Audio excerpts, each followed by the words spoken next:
आज के लेक्चर में इमेज के बारे में बताया जाएगा कि वेबसाइट में कैसे पिक्चर को लगाया जाता है।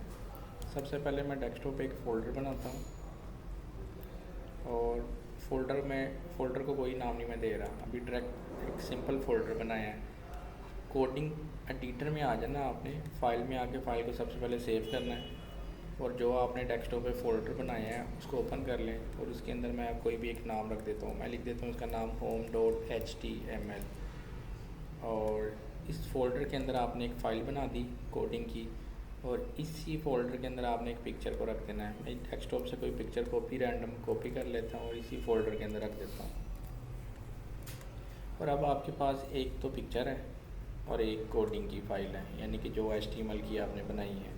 अब ये दोनों फाइल्स को आपस में आपने लिंक्ड करवाना होता है, यानी कि सिंक करवाना है। कैसे? ये जो पिक्चर होगी ये आपकी इस फाइल के अंदर शो होगी, ठीक है। अब इस फाइल को आपने दो जगह पे ओपन कर लेना है।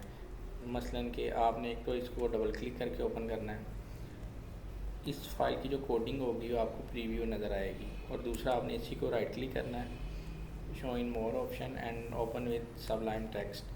इसी फाइल की जो कोडिंग है वो आपको एक एडिटर में ओपन हो जाएगी और इसमें आपने सिंपल वही सेम काम करना है। HTML टैग को स्टार्ट करना है और इस टैग के अंदर आपने, मैं यहाँ पे टाइटल दे देता हूँ कोई भी, मैं लिख देता हूँ यहाँ पे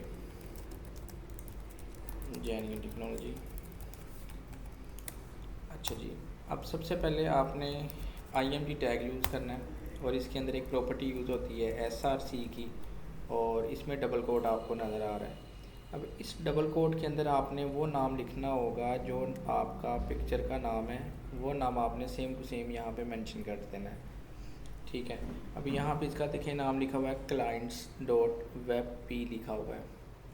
अब यहाँ पे मैं लिख देता हूँ CLIENTS clients dot web P. मैंने क्यों लिखा वेब पी? मैंने इसलिए लिखा है कि ये जो फाइल है इसकी एक्सटेंशन वेब पी है। मैंने इसकी ऑप्शन ऑन की हुई है इसलिए आपको यहाँ पे नज़र आ रहा है, लेकिन बहुत सी फाइलें पिक्चर्स की इस तरह की होती हैं कि उसके आगे नेक्स्ट ये एक्सटेंशन नज़र नहीं आती। आपने इसको फिर चेक कैसे करना है? आपने इसी फाइल को राइट क्लिक करना है, पिक्चर की फ़ाइल को, और उस पिक्चर की प्रॉपर्टी में आ जाना है। प्रॉपर्टी में आपने देखना है इस पिक्चर के बिल्कुल सामने देखें पिक्चर का नाम लिखा होगा और इसी के बिल्कुल नीचे देखें वेब पी लिखा हुआ है, यानी कि इस पिक्चर की जो प्रॉपर्टी है उसकी जो टाइप है वो वेब पी है, ठीक है।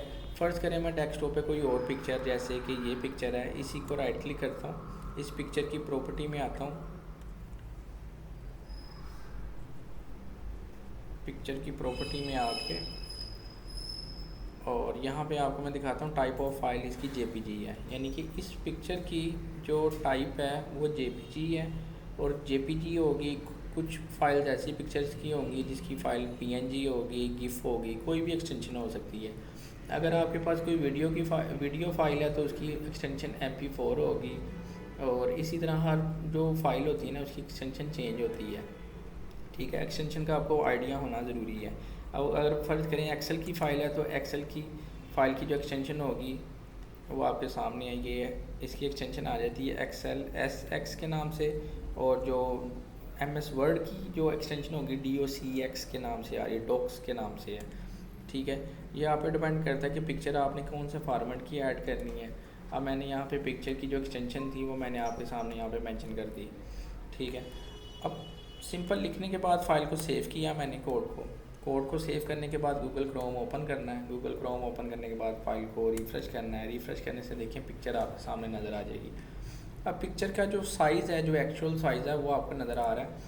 तो इस पिक्चर पे एक प्रॉपर्टी ऐड होगी जिस प्रॉपर्टी का नाम है हाइट से क्या होगा आप यहाँ पे मेंशन कर सकते हैं कि इसका जो साइज़ है पिक्चर का वो क्या होना चाहिए। अगर फ़र्ज़ करें मैं यहाँ पे 200 पिक्सल लिख देता हूँ तो इस पिक्चर की हाइट मेंशन हो जाएगी और जो इसकी विड्थ होगी वो ऑटोमेटिक मैनेज हो जाएगी। और अगर आप विड्थ भी मैनेज करना चाहें तो आप खुद भी कर सकते हैं। अगर आप विड्थ नहीं लिखते, अगर डायरेक्ट हाइट लिख के अगर आप देखते हैं तो इससे आपकी जो पिक्चर होगी वो स्ट्रेच नहीं होगी। और इसी तरह से अगर मैं फिर विड्थ की प्रॉपर्टी यूज़ करता हूँ, इसको फ़र्ज़ करें मैं 600 पिक्सल कर देता हूँ, ठीक है। 600 पिक्सल मैंने यूज़ ज़रूर किया है, लेकिन जब इसको चेक करेंगे तो देखिएगा थोड़ा सा आपको ख़राब नज़र आएगा, क्योंकि 600 की वजह से इसकी जो स्ट्रेच है ना वो ज़्यादा हो गई है विड्थ, और हाइट अभी कम है। तो अगर यही काम मैं यहाँ पे कर देता हूँ 800, तो 800 भी अप्लाई होगी, लेकिन जो पिक्चर की हाइट है वो उसी हिसाब से होगी जितनी मेंशन की है। मैं इसको भी ज़्यादा कर सकता हूँ, ज़रूरी नहीं है कि इसको मैं 200 रहने दूँगा, मैं इसको 500 कर देता हूँ। देखें पिक्चर एक डाटा एडजस्ट हो गया। लेकिन बेहतरीन तरीका है इसका काम करने का ये है कि आप विड्थ ऑटो कर दें। ऑटो करने के बाद जो इसकी हाइट है वो आप अपने हिसाब से मैनेज कर लें। इससे आपकी जो पिक्चर होगी वो स्ट्रेच नहीं होगी। ठीक है, ये पिक्चर लगाने का बड़ा एक इजी तरीका है, यानी कि आसान तरीका है।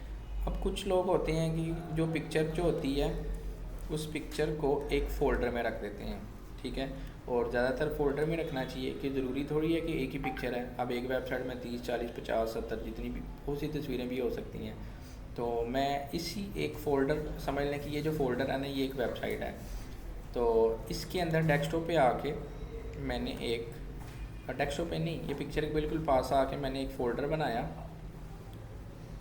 न्यू में आता हूँ, फ़ोल्डर में आता हूँ, इसका नाम मैं दे देता हूँ इमेजेस। और ये जो पिक्चर है इसको मैंने मूव करके ड्रैग कर दिया इस फोल्डर के अंदर। और अब जो ये फ़ाइल है कोडिंग की, इसके बिल्कुल साथ देखें पिक्चर की कोई यानी कि नामो निशान नहीं है, क्योंकि पिक्चर जो है वो इस फोल्डर के अंदर है। तो आपने इसका ना पाथ थोड़ा सा चेंज करना है। अगर मैं डायरेक्ट अब रिसर्च करूँगा तो देखें पिक्चर यहाँ पे नज़र नहीं आ रही, क्योंकि ज़ाहिर बात है इसका पाथ चेंज हो गया।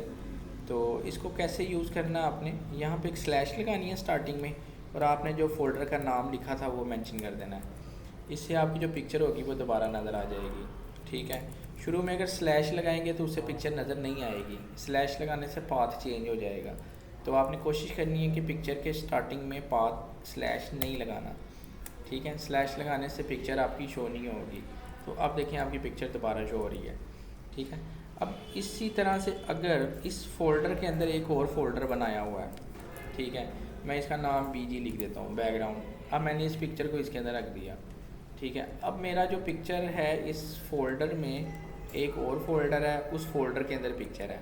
तो अब आपको समझने में आसानी होगी। इमेज फोल्डर, उसके बाद आपने एक स्लैश लगाई, फिर एक BG का फ़ोल्डर, और फिर क्लाइंट्स के नाम से पिक्चर है। तो ये एक पाथ बन गया और अब आपकी पिक्चर नज़र आएगी। ठीक है, क्योंकि पाथ यहाँ पे चेंज हुआ है। ठीक है, अब इसी तरह से आपने इसमें एक प्रॉपर्टी मैं यूज़ करवाता हूँ आल्ट के नाम से। ठीक है, आल्ट हम क्यों यूज़ करते हैं कि अगर फ़र्ज़ करें, मैं यूज़ करके दिखाता हूँ। मैं लिख देता हूँ यहाँ पे कंप्यूटर कॉलेज लिख देता हूँ, एक टाइटल कुछ भी। लिखने के बाद मैंने फ़ाइल रिफ़्रेश की। देखें जो ये डाटा आपने अभी लिखा है कंप्यूटर कॉलेज, यहाँ पे नज़र नहीं आएगा आपको। ठीक है, ये नज़र क्यों नहीं आएगा, क्योंकि ये जो डाटा है ये उस वक्त नज़र आएगा जब फ़र्ज़ करें मैं यहाँ से थोड़ा सा पाथ ख़राब कर देता हूँ, या एक्सटेंशन नहीं ठीक मिलती, डिलीट कर देता हूँ, या ये फ़ाइल थोड़ी सी ख़राब हो जाती है। तो देखें यहाँ पे कंप्यूटर कॉलेज लिखा आ रहा है, जो नाम आपने लिखा होगा वो लिखा आएगा, और आपको एक नोटिफिकेशन देगा कि आपने जो नाम पिक्चर का लिखा है वो यहाँ पे शो होगा। ठीक है, अगर फ़र्ज़ करें आपका फ़ाइल बिल्कुल ठीक है, यहाँ पे डाटा शो नहीं हो रहा, तो इसका एक दूसरा तरीका ये भी होता है कि जो वेबसाइट, ये जो पिक्चर होती है ना, SEO के हिसाब से देखा जाए तो बड़े अच्छे तरीके से रैंक होती है। तो इसको SEO के पर्पज़ के तौर पे भी यूज़ किया जा सकता है। ठीक है, फिर इसमें इसी में ये एक प्रॉपर्टी यूज़ होती है टाइटल के नाम से। ठीक है, अब टाइटल क्यों यूज़ करते हैं, जैसे मैं यहाँ पर लिख देता हूँ कंप्यूटर कॉलेज इन लाहौर लिख देता हूँ।